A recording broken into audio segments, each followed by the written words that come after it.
de la transition, qui est un tourisme de riches, et voilà, ils rapportent peut-être, certains hôtels en profitent, très bien, les gens travaillent, mais il y a plus de 250 hôtels en faillite en Tunisie sur un parc de 600 ou 700 hôtels, je crois, donc, qui ont fermé.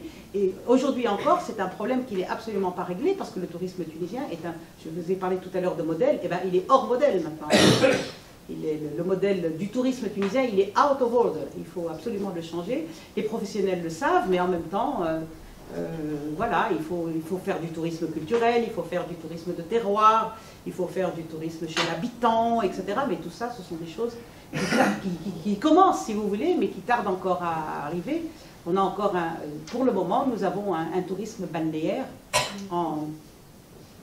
en crise, c'est sûr, même s'il y a des campagnes répétitives pour inciter les touristes européens à revenir. Les dunes électroniques là, qui viennent de se passer, ils ont eu des trompes d'eau. Et donc les gens ne sont pas mécontents parce que c'est quand même assez dépaysant. Et puis peut-être aussi que les gens font ça pour aider la Tunisie, que sais-je. Ou alors l'expérience de Djerbaoud à Djerba pour essayer qui est un des lieux où le problème de la poubelle est devenu un problème clairement politique. Mais il y a eu aussi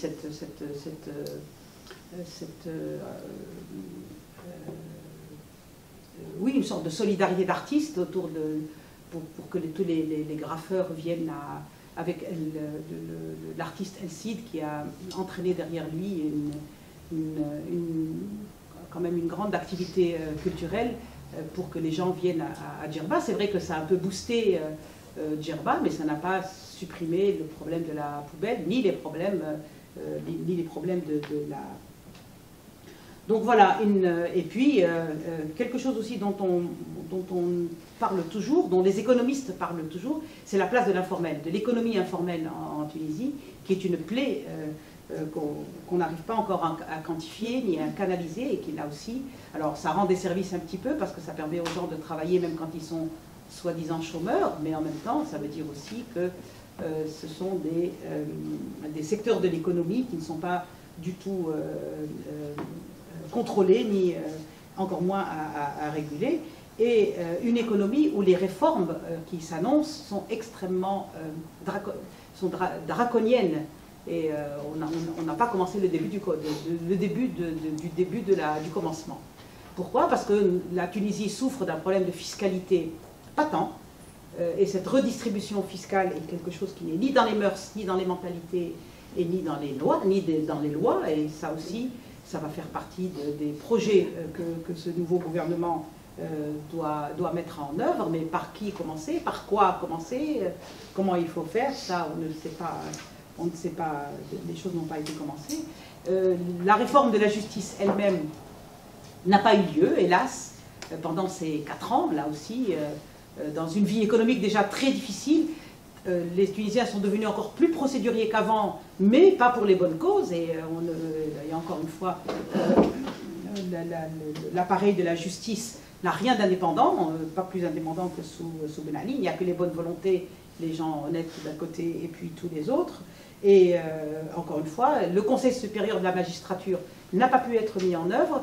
Il devrait être mis en œuvre en avril 2015, mais on n'a pas encore vu le Parlement, en tout cas, piétine beaucoup encore pour les histoires de commission. Donc, un Conseil de la magistrature qui est absolument nécessaire aujourd'hui pour que la justice sorte un peu de cette glu du temps de Ben Ali, et c'est toujours pas commencé. Et puis, je vous ai parlé tout à l'heure des médias, qui effectivement ont connu comment dire, une sorte de cure, peut-être de libération de la parole, voilà, mais encore une fois, les choses ne peuvent pas non plus se passer seulement pour la libération de la parole. Et sur le plan professionnel, nous n'avons pas eu le temps, sous Ben Ali, de former de bons journalistes, et ça se sent aujourd'hui, ça se sent énormément.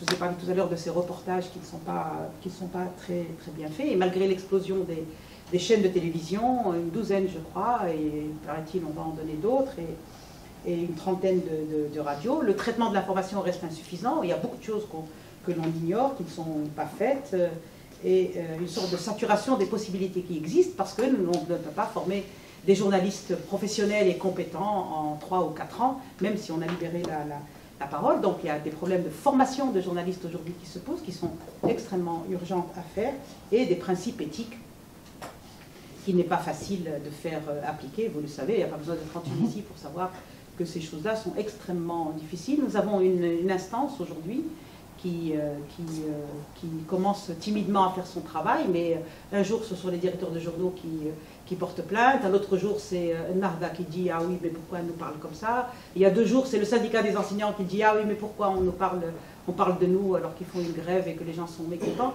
Personne n'est content quand on régule l'information.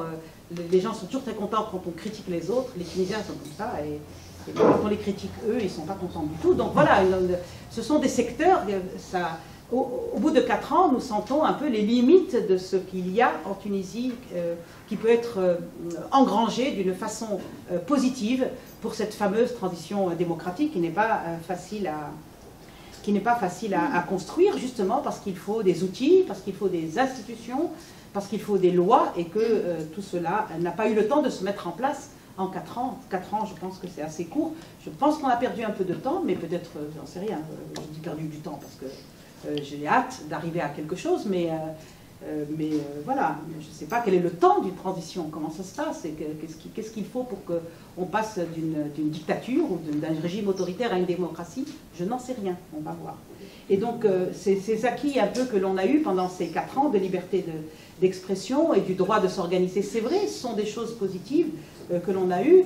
Alors, c'est vrai qu'on sent qu'il y a une opinion publique qui est en formation, qui se forme, les gens parlent plus, se critiquent ou écrivent des choses plus nuancées, si vous voulez. Mais, encore une fois, la notion d'opinion, la notion d'influence, encore, ne sont pas... Il y a des courants, si vous voulez, on peut voir que quelqu'un est de tel côté ou de tel autre, mais paradoxalement, peut-être que la neutralité est la chose la plus difficile à instaurer.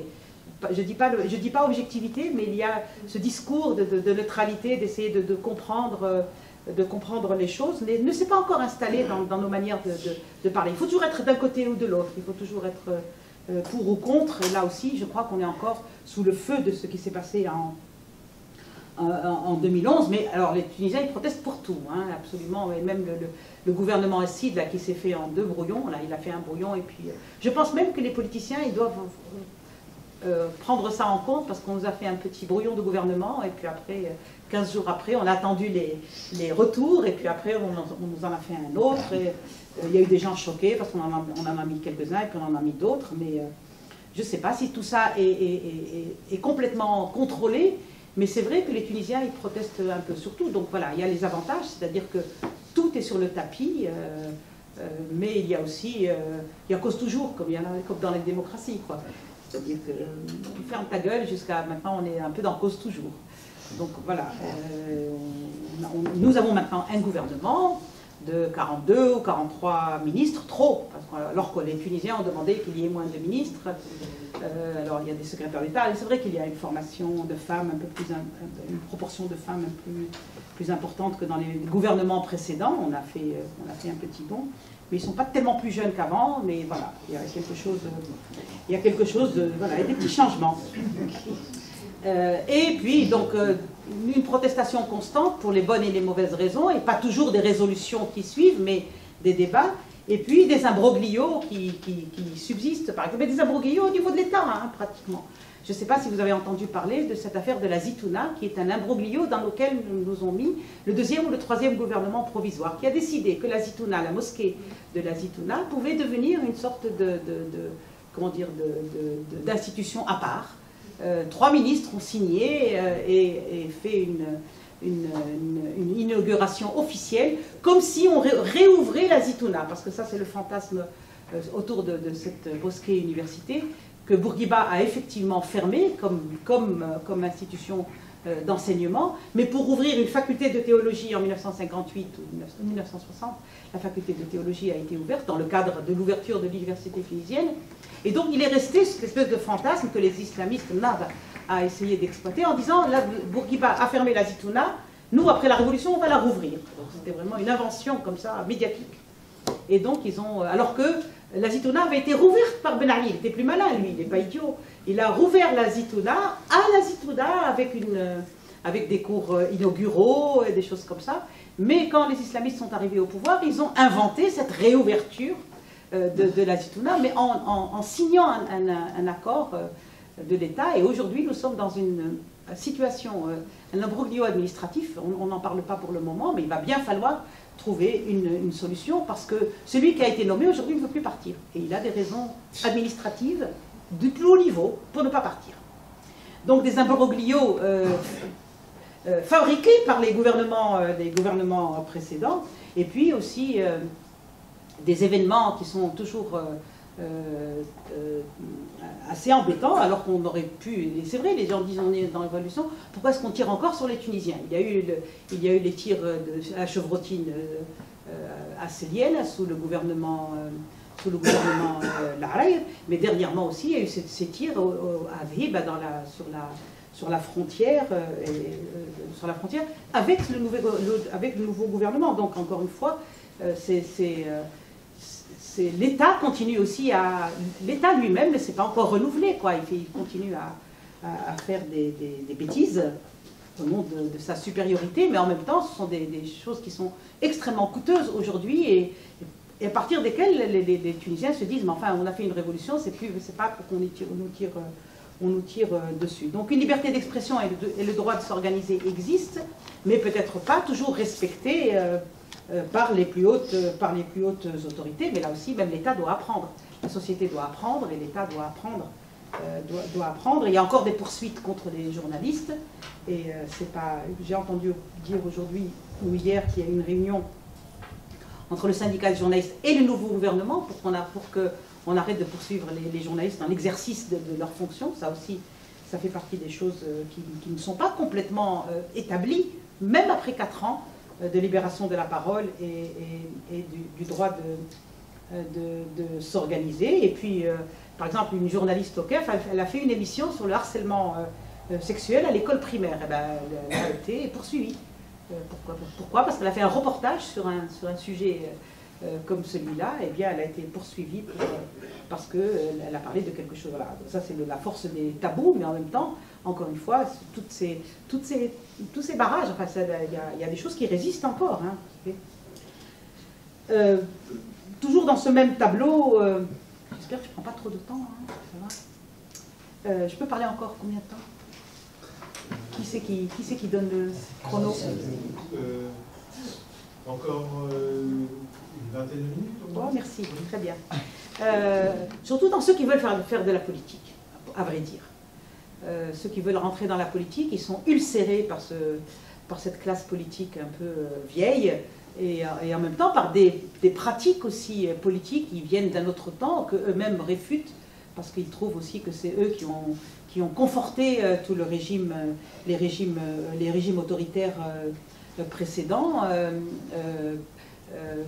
Yassine Ayar, il y a un blogueur aussi qui a été emprisonné, mais jugé par des tribunaux militaires. Là aussi, c'est une des revendications aujourd'hui sur cette révolution qui, aux yeux des jeunes, n'a pas abouti, puisque la liberté d'expression passe devant les tribunaux militaires, même pas devant les tribunaux civils. Je vous ai dit tout à l'heure que la justice elle-même n'était pas complètement rénovée, n'avait pas encore fait sa mue, en tout cas, et on se permet en plus de passer maintenant un blogueur devant la justice militaire. C'est vrai qu'il s'en était pris à l'armée, mais encore une fois, ça ne justifie pas qu'il passe devant les tribunaux militaires. Donc, des jeunes, surtout qui ont participé un peu à la médiatisation et qui ont fait un très grand travail de médiation, en tout cas par les réseaux sociaux, etc., qui de plus en plus se trouvent un petit peu